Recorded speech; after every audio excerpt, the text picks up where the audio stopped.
Kisah nyata ini diceritakan oleh seorang ustazah pembimbing haji, bukan untuk mengungkap aib seseorang, dan semoga cerita ini dapat menjadi manfaat, bisa menjadi pelajaran bagi kita semua. Berikut kisahnya.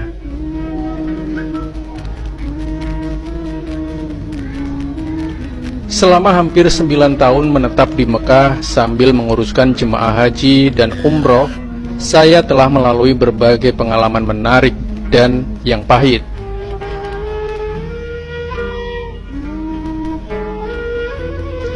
Bagaimanapun, dalam banyaknya peristiwa yang saya alami, ada satu kejadian yang tidak akan pernah bisa saya lupakan.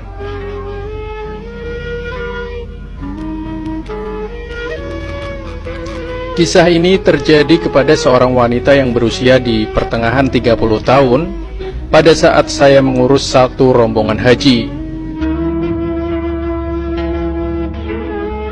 Setibanya wanita tersebut dan rombongan haji di lapangan terbang Jeddah, kami sambut dengan sebuah bus. Semuanya terlihat riang sebab ini adalah pertama kalinya mereka melaksanakan haji. Setelah itu, saya membawa mereka menaiki bis, dan dari situ kami menuju ke Madinah.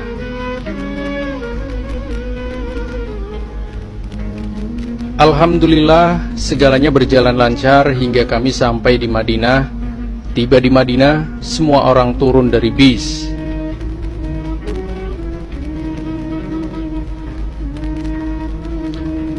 Turunlah mereka satu persatu sampai tiba pada giliran wanita tersebut. Tanpa sebab yang jelas, tiba-tiba wanita itu jatuh tidak sadarkan diri, yang secara langsung setelah menginjak bumi Madinah.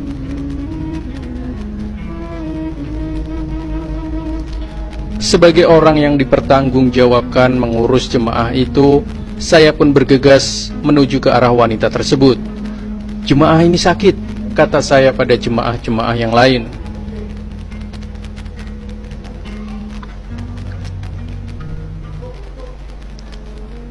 Suasana yang tadinya tenang serta-merta bertukar menjadi cemas, dan semua jemaah terlihat panik atas kejadian ini. Badan dia panas dan menggigil. Jemaah ini tak sadarkan diri. "Cepat tolong saya, kita bawa dia ke rumah sakit," kata saya.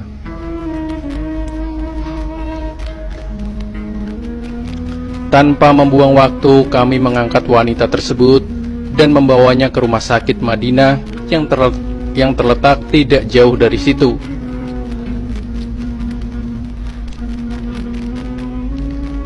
Sementara itu, jemaah yang lain diantar ke tempat penginapan masing-masing.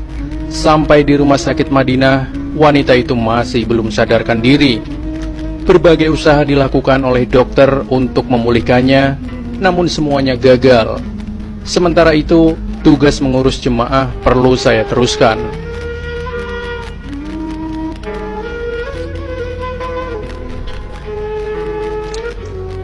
Terpaksa meninggalkan wanita tersebut di rumah sakit, namun dalam kesibukan menguruskan jemaah, saya menghubungi rumah sakit Madinah untuk mengetahui perkembangan wanita tersebut. Namun, saya diberi kabar bahwa dia masih tidak sadarkan diri.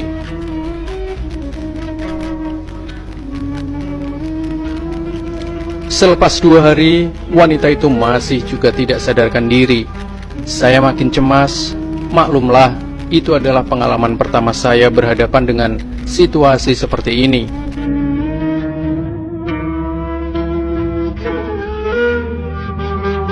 Semua usaha untuk memulihkannya gagal, maka wanita itu dibawa ke rumah sakit Abdul Aziz Jeddah untuk mendapatkan perawatan lebih lanjut, sebab rumah sakit di Jeddah lebih lengkap peralatannya dibandingkan rumah sakit Madinah.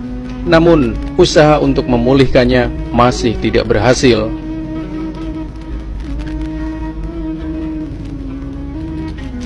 Jadwal haji harus diteruskan. Kami berangkat ke Mekah untuk mengerjakan ibadah haji. Selesai haji, saya langsung pergi ke Jeddah. Malangnya, sampai rumah sakit Abdul Aziz, saya diberitahu oleh dokter bahwa wanita tersebut masih koma.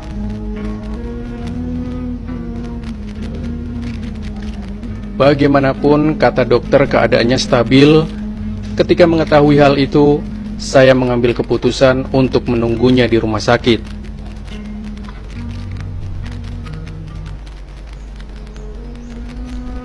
Setelah 2 hari menunggu, akhirnya wanita itu membuka matanya. Dari sudut matanya yang terbuka sedikit itu, dia memandang ke arah saya dan terus memeluk saya dengan erat sambil menangis terisak-isak.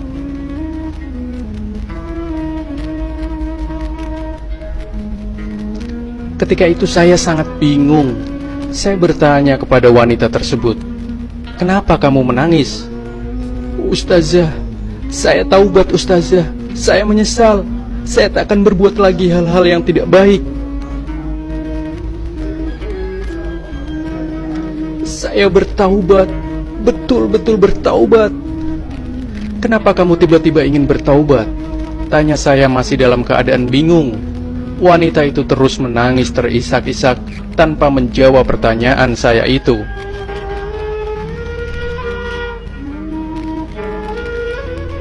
Tak lama kemudian dia bersuara menceritakan kepada saya mengapa dia berkelakuan demikian. Cerita yang bagi saya perlu diambil hikmahnya oleh kita semua. Katanya, "Ustazah, saya ini sudah berumah tangga, menikah dengan lelaki orang kulit putih.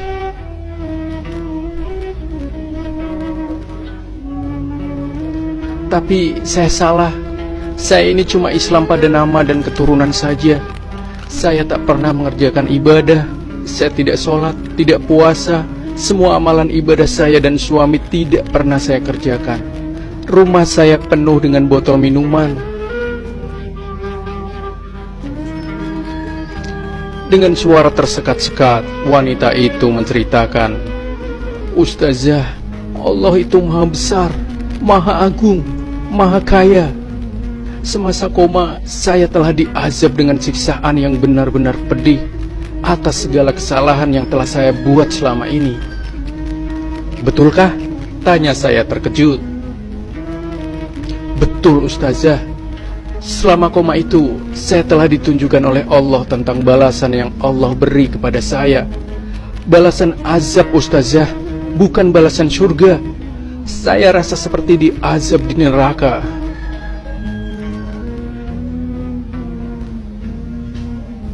Saya ini seumur hidup tak pernah pakai jilbab. Sebagai balasan, rambut saya ditarik dengan bara api. Sakitnya tidak bisa saya ceritakan dengan kata-kata. Menjerit-jerit saya minta ampun, minta maaf kepada Allah. Bukan itu saja, buah dada saya pun diikat dan dijepit dengan penjepit yang dibuat daripada bara api. Kemudian ditarik ke sana sini, putus, jatuh ke dalam api neraka. Buah dada saya hancur terbakar. Panasnya bukan main. Saya menjerit, menangis kesakitan.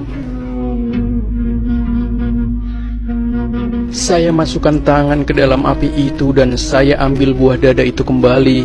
Lanjutnya, tanpa memedulikan pasien lain, Ustazah pun memperhatikannya. Wanita itu terus bercerita. Menurutnya lagi, setiap hari dia disiksa tanpa henti 24 jam sehari.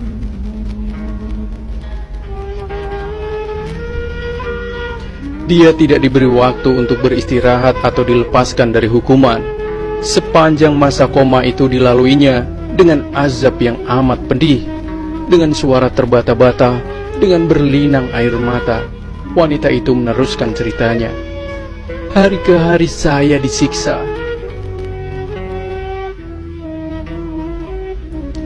Bila rambut saya ditarik dengan bara api, sakitnya terasa seperti kulit kepala yang ikut terlepas. Panasnya juga menyebabkan otak saya terasa seperti menggelegak. Azab itu pedih, pedih yang amat sangat, tidak bisa saya ungkapkan." Sambil bercerita, wanita itu terus meraung, menangis terisak-isak. Terlihat dia betul-betul menyesal atas semua kesalahannya. Saya pun termenung, kaget dan menggigil mendengar ceritanya. Sangat pedih balasan Allah kepada umatnya yang ingkar. "Ustazah, buat saya Islam hanya nama saja. Tapi saya minum alkohol, saya main judi, dan segala macam dosa besar. karena saya suka makan dan minum apa yang diharapkan Allah. Semasa tidak sadarkan diri itu, saya telah diberi makan buah-buahan yang berduri tajam, buah yang tak berisi, melainkan hanya duri-duri saja. Tapi saya sangat ingin memakannya, karena saya benar-benar merasa lapar.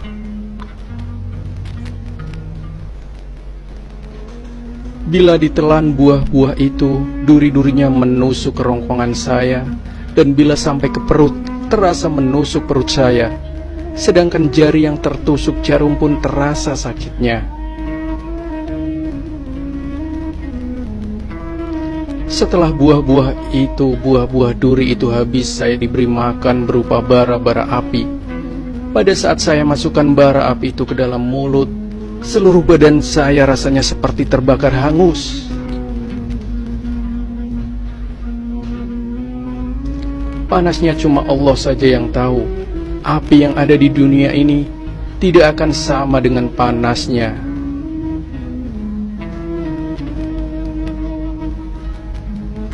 Setelah memakan bara api itu, saya meminta minuman. Tapi saya dihidangkan dengan minuman yang dibuat dari nanah. Baunya cukup busuk. Saya terpaksa meminumnya sebab saya sangat merasa haus. Semua terpaksa saya lalui, tak pernah saya alami sepanjang hidup di dunia ini. Saya terus mendengar cerita wanita itu dengan tekun.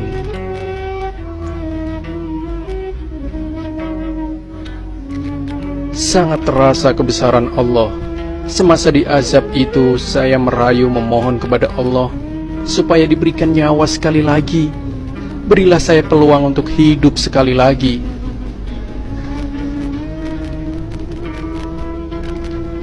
Tak berhenti saya memohon.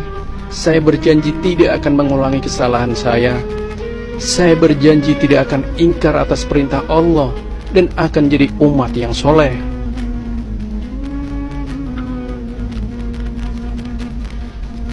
Saya berjanji, kalau saya dihidupkan kembali, saya akan perbaiki segala kekurangan dan kesalahan saya dahulu. Saya akan mengaji, akan sholat, akan puasa, yang selama ini saya tinggalkan. Saya termenung mendengar cerita wanita itu. Benarlah, Allah itu Maha Agung dan Maha Berkuasa. Kita manusia ini tak akan terlepas dari balasannya. Kalau baik amalan kita, maka baiklah balasan yang akan kita terima. Kalau buruk amalan kita, maka azablah kita di akhirat kelak. Alhamdulillah, wanita itu telah menyaksikan sendiri kebenaran Allah. Ini bukan mimpi ustazah.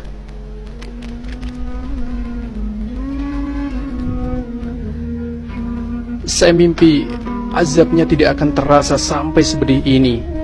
Saya bertaubat ustazah. Saya tak akan ulangi lagi kesalahan saya. Saya bertaubat. Saya taubat nasuha, katanya sambil menangis-nangis. Sejak itu, wanita tersebut benar-benar berubah. Ketika saya membawanya ke Mekah, dia menjadi jemaah yang paling khusyuk. Amal ibadahnya tak pernah berhenti. Contohnya kalau wanita itu pergi ke masjid pada waktu maghrib, dia hanya akan balik ke hotelnya selepas sholat subuh. Kenapa melakukan ibadah sampai tidak ingat waktu? Kamu juga harus menjaga kesehatan.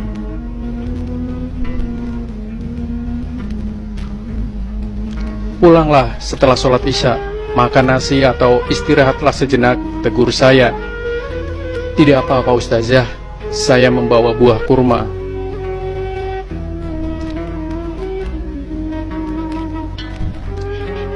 Saya memakannya di saat saya merasa lapar, jawabnya.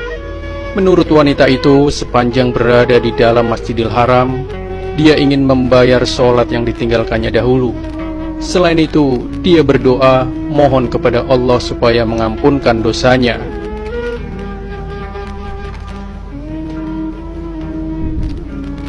Saya kasihan melihat keadaan wanita itu, takut karena ibadah dan tekanan perasaan yang keterlaluan, dia akan jatuh sakit. Jadi saya menasihatkan supaya tidak beribadah keterlaluan hingga mengabaikan kesehatannya. Tidak boleh Ustazah, saya takut. Saya sudah merasakan pedihnya azab Tuhan.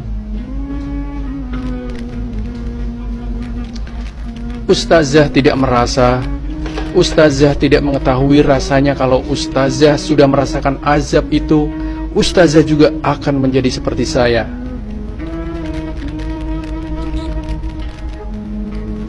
Saya betul-betul bertaubat.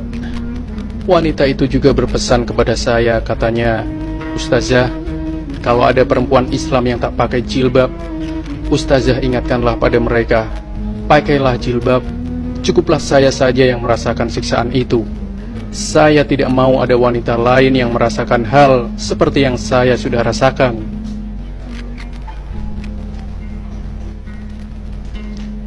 Semasa di azab, saya melihat larangan-larangan Allah. Salah satunya adalah setiap sehelai rambut wanita Islam yang sengaja diperlihatkan kepada lelaki yang bukan mahramnya, maka dia diberikan satu dosa.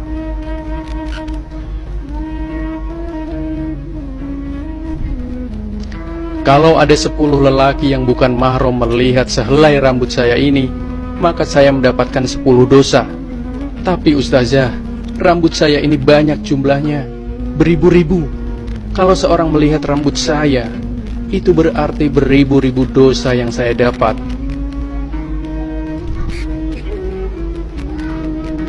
Saya berniat sepulang saya dari haji ini, saya minta tolong dari Ustazah supaya mau mengajarkan suami saya sholat, puasa, mengaji dan mengerjakan semua ibadah. Saya ingin mengajak suami pergi haji seperti saya. Suami saya itu Islam pada nama saja.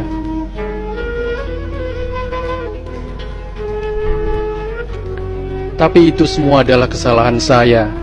Saya sudah membawa dia masuk Islam, tapi saya tidak membimbing dia.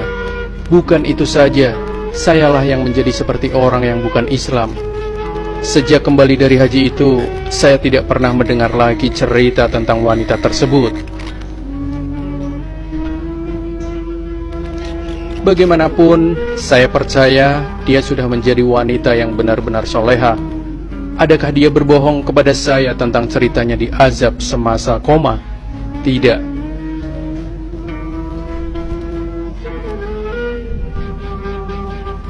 Saya percaya dia berkata benar. Jika dia berbohong, kenapa dia berubah dan bertaubat nasuha? Satu lagi, cobalah bandingkan azab yang diterimanya itu dengan azab yang digambarkan oleh Allah dan Nabi dalam Al-Quran dan hadis.